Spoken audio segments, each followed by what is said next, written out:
When you become successful, you change, but how people relate to you also changes. Sounds crazy, I know, right? Tremendously.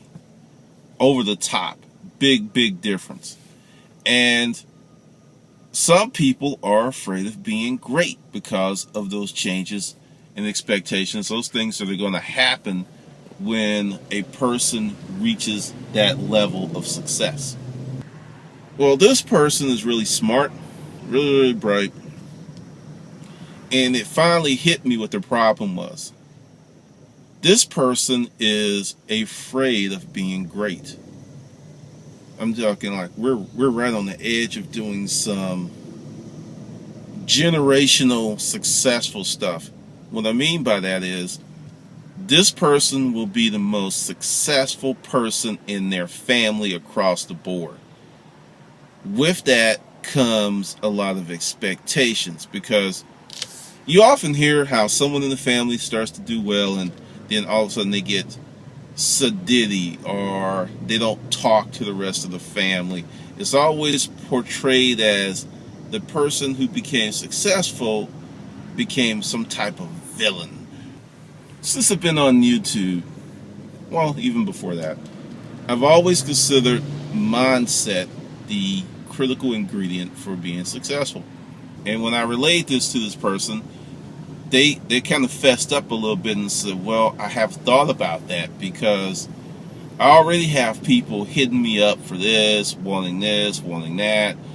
And believe it or not, people will hold back their success in order not to deal with the ramifications of success. So my question to you, are you afraid of being great? Is that the reason that you can't get your thing together, that you can't for some reason sit down, have a goal, work on that goal, and just keep knocking it out until you're successful? And ask yourself, why are you doing the things you're doing? I've said this before, I'll say it again. We don't do things for money. There's some type of emotional component to everything we do. And once you realize what your emotional components are, you become extremely powerful. You become a different kind of cat. So I want you to think about being great this week. Now, when we talk about great, once again, let's really make sure that the context that I am speaking of is understood fully. When I say great, I am not talking about you becoming like the Queen of England great, or you becoming the best athlete of a certain sport great. Those are icons. Those people become icons. When you're saying that you're doing a Michael Jordan, or when you're doing something, it becomes an iconic greatness. And once again, like when you use the word relationship, people default to a romantic relationship. When I say great, I am talking about that you've improved your life 10 to 20 times over what it used to be. So for numbers, people, say you were making $25,000 a year. You get up to $225,000. That's 10 times what you used to do. That's a huge income, even in New York. And only, 8% of the people in the country make that and above. So you get into some very rarefied air. Also with that comes the ability to do things, everything that you need done in your life, that comes. And then you can satisfy every want, unless you just want a Ferrari every year. No, that's not going to happen. So that's one aspect. Another part of it is you gain control of your life when you become great. You become the type of person that you choose to go to work. You choose. You don't have to go to work because you set certain things up. You choose to go to work. Now, as I spoke about in another video, talking about drive, and there's an interesting conversation that's going on under that video. I haven't chimed in yet because it's real interesting. The thing with drive is environmental. And when I say environmental, give you an example. You have a kid that grew up in a very well-to-do family. Yet this kid has a ton of drive. A lot of people want to say, oh, he got lucky, or no. This is usually a product of design. There is someone in that kid's life, father, mother, uncle, someone that is saying, hey, these are the things that you need to do to be successful, or there's someone that they are modeling in the family. It's not always the parents. That's the thing, because everyone's like, well, to be successful, you got... No, it could be Uncle Jimmy. It could be Aunt Beth. It is someone that they have seen that has given them that ignition of their drive.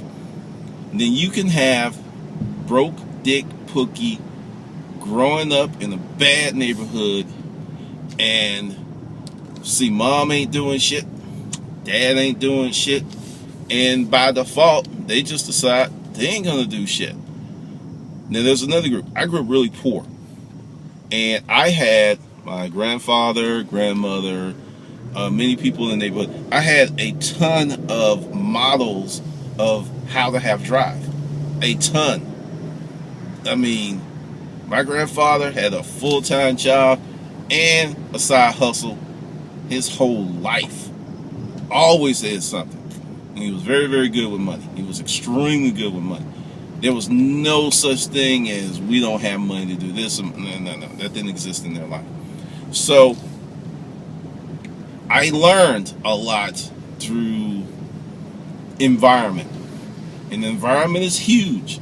That's one of the reasons, and this is going to be controversial, you need to get the fuck out the hood if you're in the hood. Because the environment, it can hold you back. And a lot of people recognize that and they move the fuck out.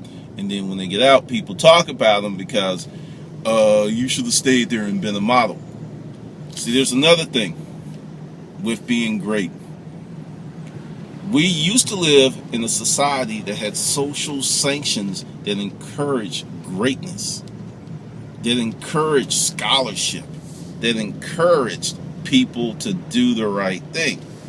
We live in an extremely narcissistic, megalomaniac type society now that is pretty much all about the individual without a lot of regard to the collective at large of humanity. So when you go into these environmental concerns, understand you can have a kid growing up in the same environment that I grew up in, but because of the social sanctions, there will be a higher degree of narcissism, a higher degree of individualism that may not create the same drive in me and that person that I got from a similar environment, because it's similar, but there's important contextual things that are different. You don't really have to be successful today. You can look successful, and frequently that is enough, which is a problem, which is a big problem. It used to be a saying when I was a kid, fake it till you make it. Now it's just fake it, fake it, fake it, fake it, and fake it with little regard. Like, that's one of the reasons I think so many people who have a degree are catching hell is, I'll just say it, a lot of people cheated their way through college and they don't really have the skill sets or the intellect that was derived from actually doing the course of work. And that's why they're catching hell. They have a high GPA, and this is what I called pseudo-greatness. They look great on paper, but in the practical application of life, they suck big, monkey, hairy ass balls. Can't do shit. Not good with concrete thought. Think mostly linear. Don't even know about dynamic thought, and this is one of the reasons that they're having a problem. So understand, you want to be great. You want to be truly great. And it takes frequently, not always, but frequently, it takes time. Which means the sooner you start working on it, that is, being great in whatever you choose to be great in, the better off you are. But if you continue to look for the, as I call it, magic jelly beans, those shortcuts, those secret recipes, understand, people online that are selling those things, it is really strange, but when I peered back the curtain and looked to see what the wizard was doing, a lot of these, I'll just say sham artists, are extremely hard workers. Yes, they're selling magic jelly beans, they're selling potions, snake oil, puppy dog tails, they're selling all this stuff, but in the process of setting up their business, they're extremely hard workers. It's really, even those guys have to have a work ethic, and they're working on being great. And it just cracks me up. And this is what happens when you become a person that likes to study humanity, that likes to study people. And this is how I can look at someone like Hitler, and I know some people are just going to like immediately tune out and say, okay, there were certain aspects of his evil ass personality that led him to greatness.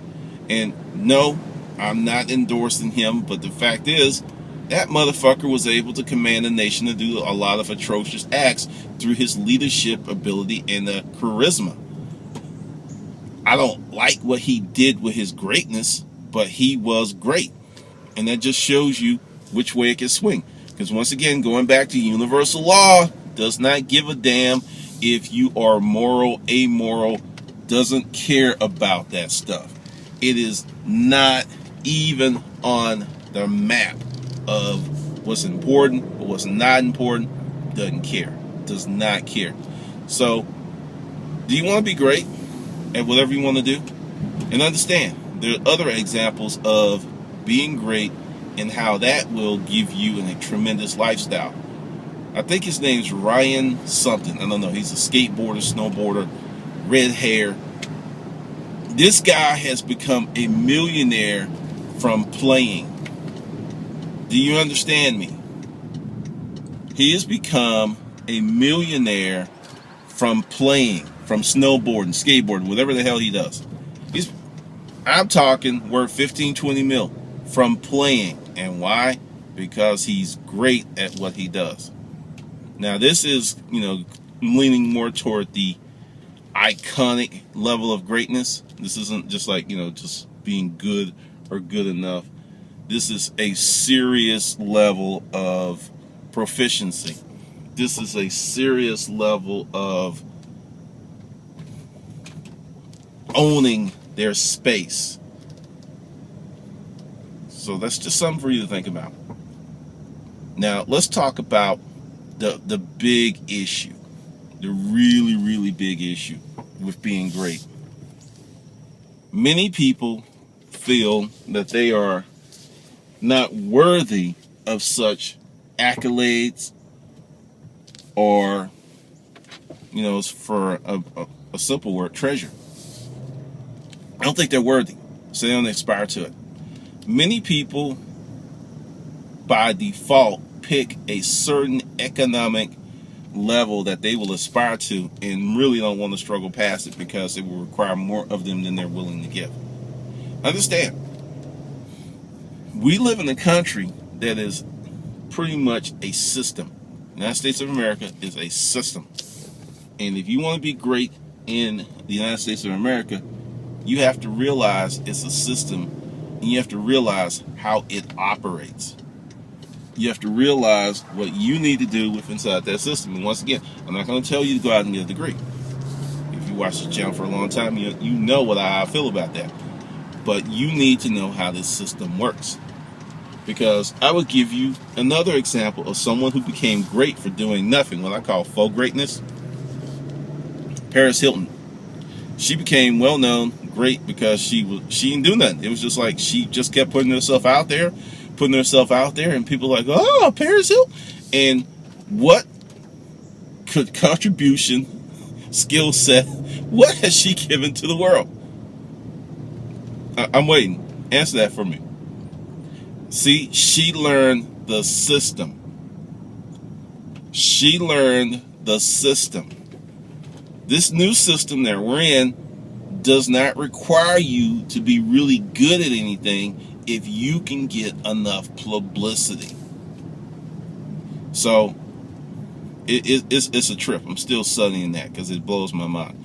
But once again, going back to earlier points I made about living in a megalomaniac, narcissistic, individualistic society, that's some of the byproducts of that kind of world, because I grew up in a world where people had to actually do shit. I grew up in a world where people were actually allowed to fail. And it didn't mean that their self-esteem was going to be forever impugned and they would like, I just need to kill myself. That was so wimpy. But understand, the United States of America is a system, and you can be successful if you realize A, it's a system, B, what you have to do to exploit the system for personal gain. You can be successful in the United States of America. Now, another thing with being great, there are people that I call ardent narcissists. The way that I am is just fine. The world needs to accept me. And I hear stuff like this, and for some people, that's true. For other people, there's room for improvement. And for some people, there are mansions. I'm like, you're a fucked up individual. If you look at the sum total of how people relate to you and the product of your life, that's going to give you a clue to if the way that you are is just good enough or great.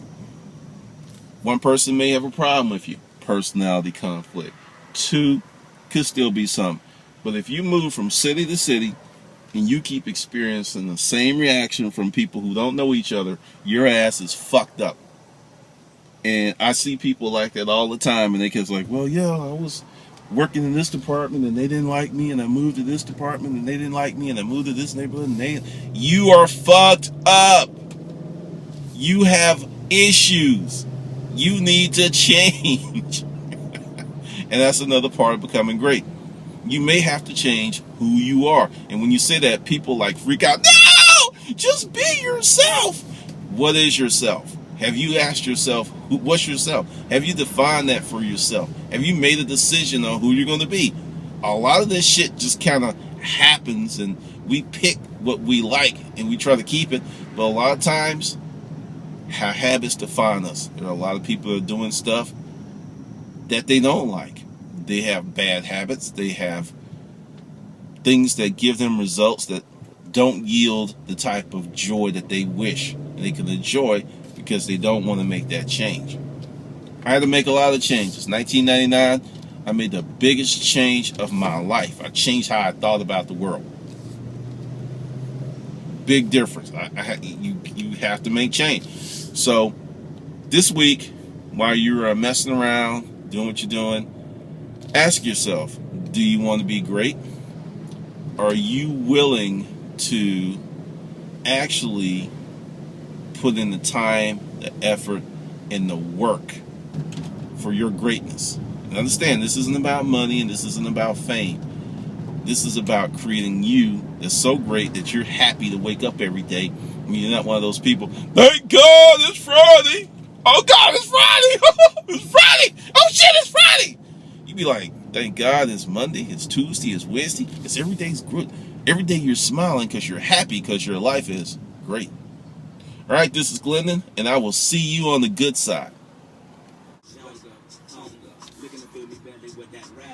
Bullshit, bullshit, off like it was supposed to be poor. But the chick I was, don't like no white boys. Smoking a mic up before dumping on the sky.